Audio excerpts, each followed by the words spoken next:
السلام عليكم. ذكر الإمام الذهبي في كتابه الماتع تاريخ الإسلام في ترجمة مسعود بن محمد الهمذاني أنه كان من خيار الناس وأحسنهم خلقا، وكان كثيرا ما يعفو عن الناس بقوله: الماضي لا يذكر. فلما مات قيل إنه رؤي في المنام، فقيل له: ما فعل الله بك؟ قال: أوقفني بين يديه وقال لي: يا مسعود، الماضي لا يذكر، انطلقوا به إلى الجنة.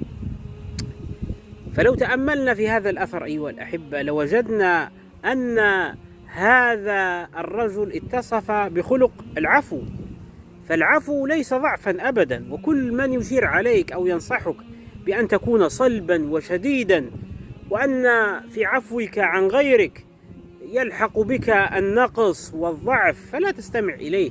فقد قال الأحنف حكيم العرب لجلسائه يوما: إياكم ورأي الأوغاد. قالوا: وما رأي الأوغاد؟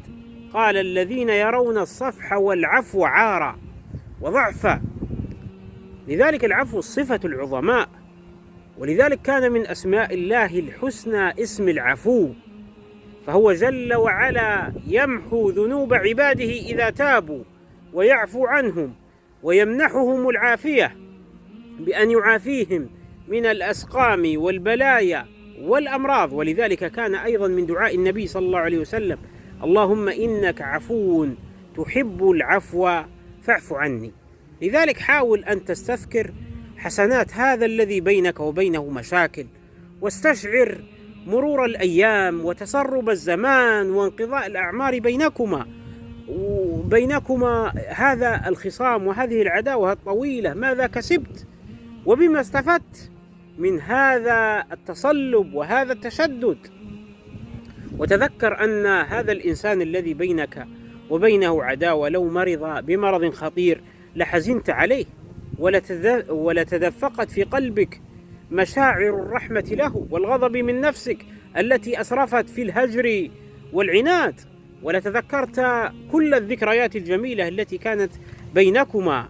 فلو مات هذا الشخص وأنت على عداوتك معه للمت نفسك كثيرا ولسامحته من قلبك، فلماذا لا تسامحه وتعفو عنه وهو على قيد الحياة؟ وكما قال عبيد بن الأبرص في الحث على بر الحي قبل وفاته يقول: لا ألفينك بعد الموت تندبني، وفي حياتي ما زودتني زادي. ولذلك من العجيب جدا والله أن يضيع الإنسان حق أخيه في حياته ثم يتحسر ويبكي عليه بعد مماته، فإذا لم تنفع أخوك في الدنيا فماذا ينتظر منك في الآخرة؟ كما قال الشاعر: إذا فات في الدنيا الذي بك أرتجي فنفعك عني في المعاد قليل. فهل تستحق الحياة منك كل هذه الكراهية والعداء والسواد؟ فالعمر قصير، وليس في عمر الإنسان مزيد من العداوات والتهاجر. وما أحسن ما قال الشاعر: وعرفت أيام السرور فلم أجد كرجوع مشتاق إلى مشتاقه.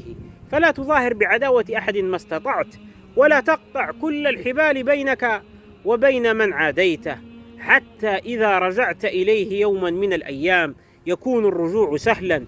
فاحرص على أن تتوسط في معاملتك مع الناس حتى من اختلفت معهم. قال ابن الجوزي رحمه الله في صيد الخاطر: مما أفادتني تجارب الزمان أنه لا ينبغي لأحد أن يظاهر بالعداوة أحدا ما استطاع، فإنه ربما يحتاج إليه مهما كانت منزلته، وإن الإنسان ربما لا يظن الحاجة إلى مثله يوما من الأيام. فلذلك كم من محتقر احتيج إليه، فإذا لم تقع الحاجة إلى ذلك الشخص في جلب نفع وقعت الحاجة في دفع ضر. ثم يقول: ولقد احتجت في عمري إلى ملاطفة أقوام ما خطر لي قط وقوع الحاجة إلى التلطف بهم. فلذلك مهما خصمت أحدا لا تقطع كل حبال الود بينكما، بل اجعل سببا وحبلا حتى إذا رجعت يكون الرجوع سهلا.